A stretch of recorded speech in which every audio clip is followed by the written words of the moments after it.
네, 오늘 테슬라 모터스가 미국 증시 마감 이후에 실적을 발표했습니다. 서프라이즈 수준까지는 아니었다고 봤는데 이 디테일을 보니까 상당히 놀랍더군요. 똑같은 말이죠. 서프라이즈하고 놀라운 거라. 실적 보고서 한번 볼까요? 4분기 테슬라 모터스 전기차 대장주라고 다 알고 계시고요. 4분기가 상당히 중요했습니다. 왜냐면은 그동안 이미 살 사람은 다 샀다 이런 지적도 있었고, 또 4분기 들어서면서부터 본격적으로 테슬라 모터스 이제 주가도 조정 받았었기 때문에 실적이 상당히 중요하다고 봤는데, 보통 이렇게 회사 IR에서 자기네 자랑할 만한 거를 위에 올려놓으니까 그런 건 잘 신경 안 쓰고 그냥 헤드라인 넘버를 주로 보는데, 이번 거는 이 코멘트 자체가 상당히 의미가 있습니다. 4분기 동안에 모델 S 주력 차종이죠. 6,892대를 팔아서 사상 최고의 판매량입니다.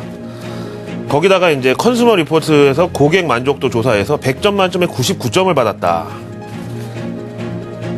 그 다음에 실적이 이제 붙어 나오는데요. 주당 순이익이, 그러니까 표준 회계 기준 적용 전, 그냥 네트로 봤을 때 33센트 순이익을 나타냈고요.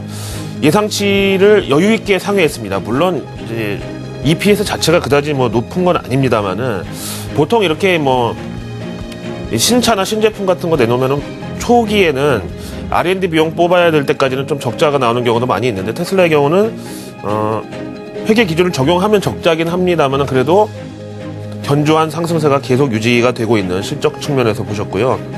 그 다음에 보니까 이게 있더라고요. 모델 S가 이제 중국에 간다. 언제? 바로 올 봄에 중국에 상륙한다. 베이징에다가요, 세계 최대 테슬라 매장을 지금 준비해놨다네요. 거기다가 이제 영국, 일본, 홍콩, 이 호주 같은 우핸들 차량, 우리나라하고 운전석하고 조수석이 반대인 이쪽도 올 봄에 바로 진출한다.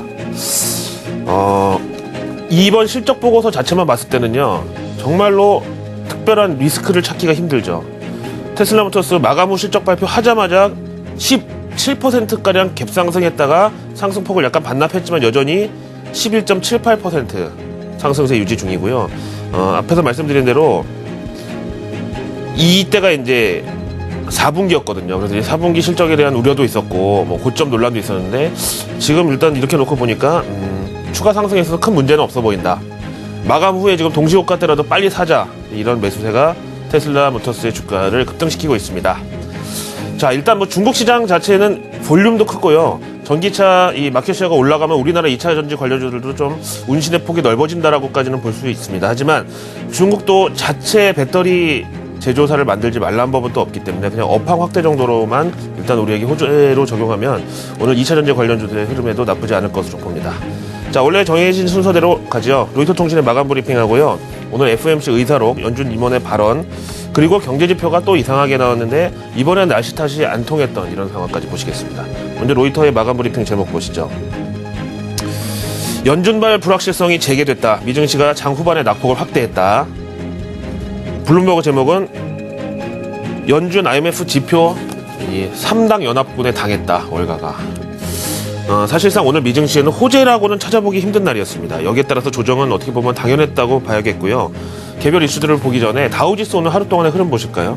일단 개장 자체는 나쁘지 않았습니다. 상승 출발했다가 보시다시피 급격하게 미끄러지는 구간이 보이시죠? 저때가 이제 오전 12시 근방이었는데 그때 바로 이 뉴스가 월가 플로어를 달궜기 때문입니다. CNBC 보시죠. 연준 존 윌리엄즈, 샌프란시스코 연준 총재죠. CNBC와의 인터뷰를 이제 정오 조금 직전에 가졌는데, 여기서 테이퍼를 막을 허들이 상당히 높다라는 발언. 이 허들은 말 그대로 우리 그 육상에서 허들 있잖아요. 뛰어넘는 거. 그거를 이제 그대로 허들이라고 보셔도 되는데요. 지금 경제지표가 안 좋은데 절반은 날씨 탓이라고 하고 있고, 절반의 사람들은 이걸로 인해서 연준 테이퍼가 조금 지연될 가능성도 있다라고 조심스럽게 희망 고문을 며칠 동안 해오던 사람들이 있었는데요. 존 윌리엄즈가 최근에 경제지표가 실망스러운 것은 사실이다. 인정은 하겠다. 그렇지만 연준은 이거를 중기 관점으로 접근해야 된다고 생각한다. 전형적인 예스 화법이라고 그럴까요? 그리고 자신의 이 경제 전망, 올해 미국 경제가 견조한 상승세를 이어갈 것이다라는 전망은 불변이다. 경제지표 뭐 연초에 몇 개 좀 이상하게 나왔다고 해서 이런 거를 바꿀만 하지가 못하다. 그래서 중간에 테이퍼가 지연되려면은 웬만한 악재로는 안 된다. 거의 뭐 최근 지표 부진에 대해서 테이퍼 지연 요소라고 정황이라고 생각했던 사람들은 오늘 완전히 뭐 좌절을 해버렸겠죠. 다음에 오늘 오후 2시에 나온 FOMC 의사록도 역시 이제 미증시 막판 부진에 기여를 했는데요. 지난 1월 28일에서 29일이었죠. 올해 첫 FOMC에서 테이퍼가 또 한 번 추가됐는데 어떤 정황이 들어있었나 한번 읽어보시죠. 연준 의사록입니다. 일단 앞부분에는 뭐 이코노미스트들 이름하고 뭐 연준이 이제 여러 가지 오퍼레이션을 하잖아요. 뭐 거기에 대한 설명이 쭉 나와 있어서 넘어가고요. 과연 이제 경제에 대한 진단이 어떻고 그로 인한 통화정책 변경에 대해서는 어떻게 보느냐. 일단 여기서 이제 GDP를 얘기합니다. 지난 하반기 동안에 GDP가 좀 괜찮았었는데 그때 당시에 연말 쇼핑 시즌을 대비한 재고량 증가가 GDP 상승을 이끌었다는 얘기가 있었죠. 그대로 언급하면서 이 일시적인 여파일 수가 있다. 워낙 재고도 많이 줄여놨었고 연말 쇼핑 시즌에 대한 기대감으로 재고를 많이 쌓으면서 GDP가 올라갔는데 다시 정상화 작업에 들어가면 이게 또 일시적인 하방 리스크로 작용할 수가 있다라고 봤고요. 그 다음에 좀 내려서 보시면은, 근데 이 경제 전망에 대해서 이제 얘기를 하는데, 그 전에 언급한 게 이머징 마켓. 일부죠, 일부. several. 성명서에서는 이 얘기가 없어서 좀 뭐, 설왕설래 좀 있었죠. 뭐, 너무 이기적이다. 뭐, 완전히 뭐, 독하게 맘먹었다 이랬는데, 당연히 FOMC 내에서는 이런 의논이 있기는 있었습니다. 하지만, 지금으로 봐서는 그렇게 크게 안 본다. 만약에 이게 지속이 된다면은 다운사이드 리스크가 되겠지만 지금으로는 요거 이머징 마켓 투매나만 통화 가치 불안을 가지고 우리 미국의 고용 시장이나 경제 성장률을 우리가 고칠 만한 그런 상황은 전혀 아니라고 봤고요. 그 다음에 이제 내려오시면은 이제 일부 멤버들이 이제 여기에 대해서 또 이제 의논을 한 게 뭐냐면은 매번 이치 여기요. 매번 FOMC 때마다 테이퍼를 해야 된다는 이런 주장을 하고 있다. 뭐 매파들이 이렇게 얘기했겠죠. 다행이라고 할 것 같으면 그래도 매니가 아니라 several이라는 거죠. 이것도 역시 일부 멤버들이. 그 다음에는 이제 전체 연준 임원들이 동의한 사실이 뭐냐면은요. 실업률이 이제 연준 목표치 6.5%에 근접을 하면서 포워드 가이던스를 변경해야 될 이제 필요성에 대해서 대체적으로 호의적인 반응이었다라는 거죠. 포워드 가이던스 얘기 나온 김에 한번 보실까요? 일단 이제 올해 실업률 목표는 보시다시피 6.3에서 6.6인데 이미 하단은 거의 달성을 하려고 막 그러고 있는 찰나죠. 6.7까지 내려갔으니까요. 실업률 이제 전망을 보면은요. 사실 연준 통화정책회의의 3대 바로미터는 GDP, 인플레, 그리고 실업률인데 GDP는 앞에서 보신 대로 변동성이 있다고 봤고 인플레이션은 지금 손대기가 힘들고 그럼 결국 이제 실업률을 낮춘다는 건데요. 가이던스 변경이라는 거는 지금 보시다시피 2016년까지 장기적으로 실업률 5%까지 하향을 목표로 하고 있는데 생각보다 이제 요 실업률 하향의 기울기가 조금 가팔라지고 있는 이런 이제 추세가 나왔다는 거죠.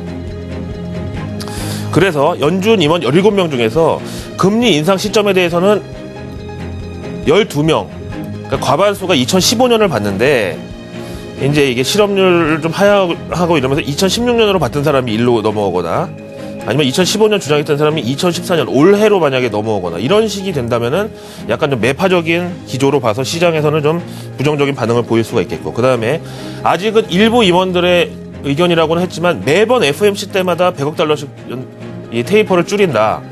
지금 올해 같은 경우에는 3월, 4월, 6월, 7월, 9월, 10월, 11월, 12월 이렇게 남아있는데요. 100억 달러씩 줄이면 현재 650억 달러인데 FOMC 6번만 하면은 결국 끝난다. 마지막 달에 150억 달러를 줄여버리거나 아니면은 마지막 달에 그냥 50억 달러만 줄이거나 그래서 이 테이퍼가 종료되는 시점, 다시 말하면 QE도 종료되는 시점은 요 둘 중에 하나가 될 수 있다. 이게 6번 남은 거라는 거죠, 이제.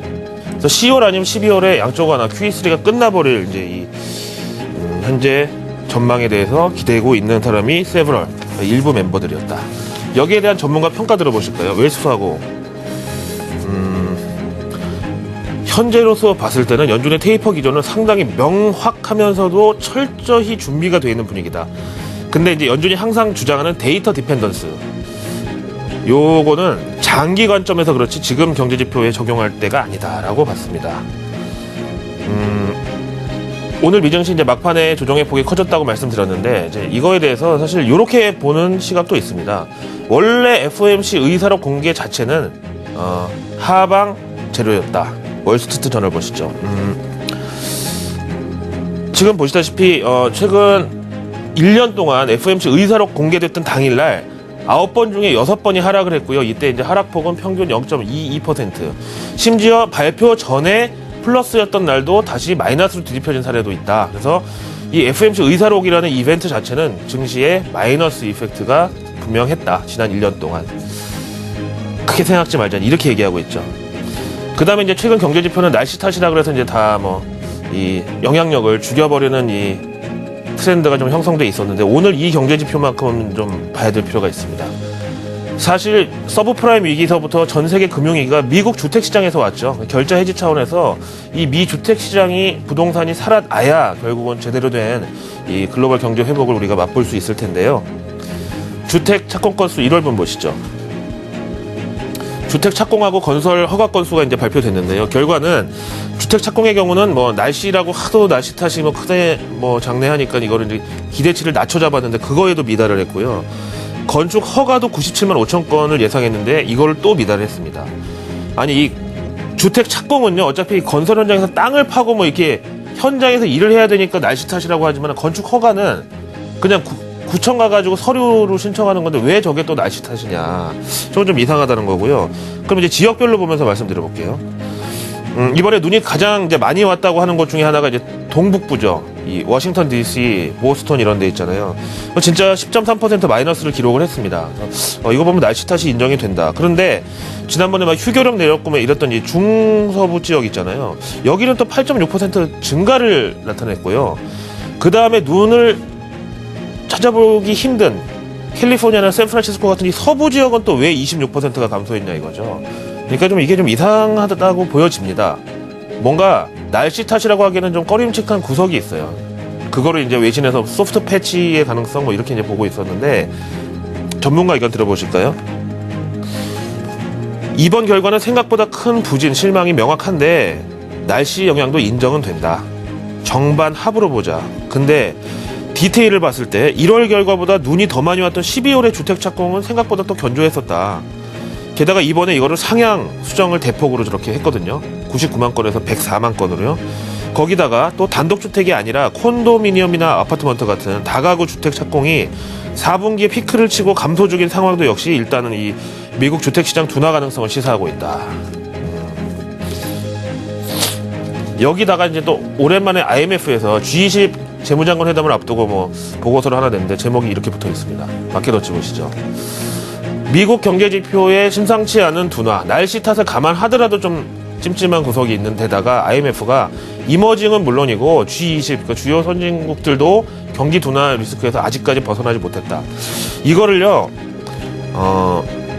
연준이 이제 테이퍼를 시작한 것까지는 그렇지만 어제 이제 일본 중앙은행의 통화정책회의 벌써 그저께였네요. 여기서 그렇고 ECB도 최근에 유로존 지표 둔화 때문에 신경을 좀 쓰는 것 같고, 어떻게 보면 다시 한번 이 유동성 장세의 시동에 걸릴 여지가 있다. 아니 연준은 100억 달러 매달 줄인다고 하는데 돈에 달러면 어떻고 위안하면 어떻고 엔하면 어떻고, 유동성 장세는 어쨌든 이 캐리 트레이드 자체는 무조건 호재라고 보고요. 만약에 이렇게 경제 지표 부진에 대한 우려가 커지고 주요국 중앙은행들이 양적 완화 기조를 한번 또 간다 그러면 그런 랠리는 한 몇 달 간다고 봐야 되겠죠. 자, 이제 오늘 우리나라 개장하는 데 있어서 10년 만기 국채 금리 보시겠는데요.